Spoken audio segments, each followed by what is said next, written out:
Penggunaan komputer riba dan LCD projector juga merupakan satu elemen bagi pembelajaran abad ke-21. Ia membolehkan sebarang sumber multimedia ditayangkan ke atas skrin dan dapat dilihat oleh semua murid. Bagi Cikgu Razak yang mengajar mata pelajaran sains, penggunaan komputer riba banyak membantu beliau dalam P dan P. Tidak setakat berpuas hati dengan penggunaan komputer riba dan LCD, beliau telah mencipta satu inovasi untuk melengkapkan penggunaan kedua-dua alat ini secara maksimal.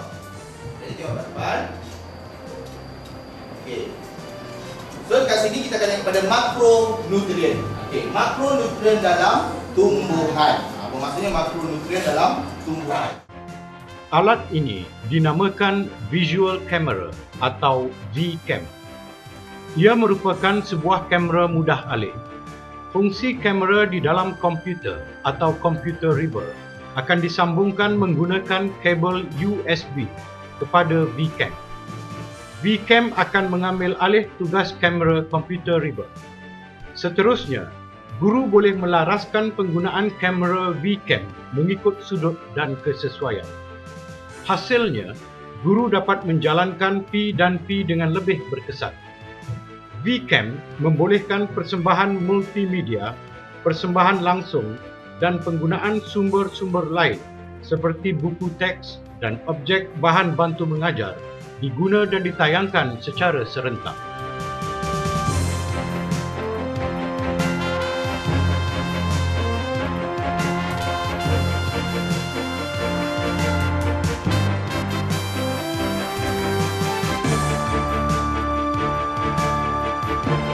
Memulakan topik nutrisi yang diperlukan oleh tumbuh-tumbuhan, Cikgu Razak menggunakan persembahan PowerPoint untuk membuat pengenalan tajuk.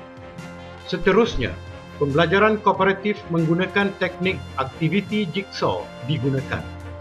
Murid yang telah sedia berada dalam kumpulan rumah dibahagikan kepada 4 kumpulan pakar.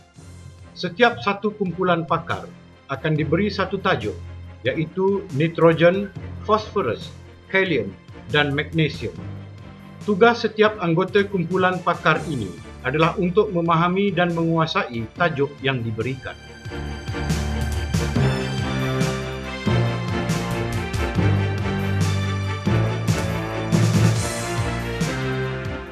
Setelah penerangan dan arahan diberikan, kumpulan pakar mula bergerak untuk membuat aktiviti inkuiri penemuan. Mereka mula mengumpulkan sampel daun untuk dibuat kajian.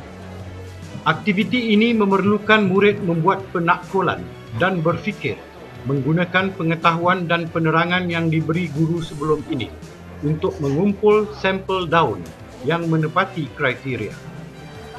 Selepas sampel diperolehi, murid akan duduk bersama dalam kumpulan pakar masing-masing untuk mengkaji dan membincangkan ciri-ciri kekurangan nutrien mengikut kategori yang telah ditetapkan.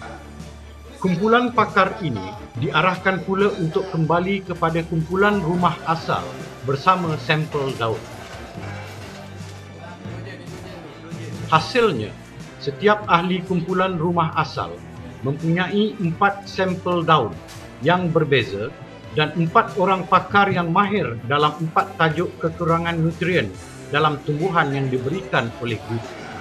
Seterusnya, setiap murid akan menerangkan dapatan sampel dan ciri-cirinya kepada ahli kumpulan rumah asal masing-masing. Mereka dibekalkan dengan papan putih untuk menulis dapatan mereka dan selepas itu, pembentangan kumpulan dilaksanakan. Dapat dilihat, pembelajaran berpusatkan murid berlangsung dalam kelas ini.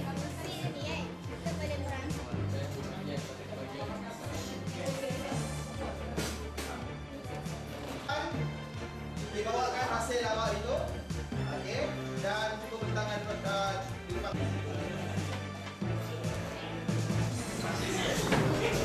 Assalamualaikum, saya akan terangkan tentang fungsi dan juga kesan makronutrien terhadap pertumbuhan pokok. Okey, yang pertama kita tengok kepada nitrogen. Kita tengok fungsi dia untuk pertumbuhan pokok. Kesannya pula dia akan berlaku kekuningan pada daun. Kita akan tengok kesannya. Penggunaan VCam bersama LCD projector, komputer riba dan papan putih dalam pembentangan bukan sahaja dapat menggalakkan penggunaan teknologi dalam kalangan murid, tetapi mengasah bakat kemahiran dan kepimpinan. Sesi soal jawab juga menunjukkan keyakinan tinggi murid dalam mengutarakan soalan aras tinggi, dan pembentang juga menunjukkan kefahaman dan dapat memberi jawapan yang jelas kepada rakannya. Okey, buat apa soalannya? Daripada mana kita boleh dapat nitrogen tersebut?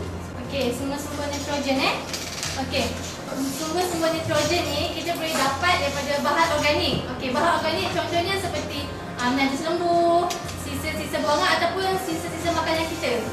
Faham? Jelas tak? Okey. Okey, soalan seterusnya? Okey, Natasha, soalannya. Bagaimana kekuningan daun boleh menyebabkan pokok itu mati? Okey, kenapa daun kekuningan boleh menyebabkan pokok mati? Sebab dia daun tersebut tak ada klorofil. Macam kita tahu, bila tak ada klorofil, daun tu tak akan dapat menjalankan proses fotosintesis. Bila proses fotosintesis ni tak berlaku, maknanya dia akan menyebabkan pokok itu mati. Dia tak dapat menghasilkan makanan. Betul tak? Kesimpulannya, penggunaan alat bantu seperti VCam bersama dengan LCD projector dan komputer riba dalam P dan P telah merubah senario pembelajaran menjadi satu yang menakjubkan. Aktiviti jigsaw dan pembentangan yang dijalankan pula menambahkan keseronokan murid dalam pembelajaran. Merekalah yang berkolaboratif dalam mendapatkan bahan dan input untuk dikongsikan bersama rakan. Ia benar-benar memenuhi 5 aspirasi murid, iaitu setiap murid mempunyai pengetahuan, kemahiran berfikir dan kemahiran memimpin. Guru pula hanyalah sebagai fasilitator atau pemudah cara yang membimbing murid jika terdapat sebarang isu yang tidak dapat diselesaikan.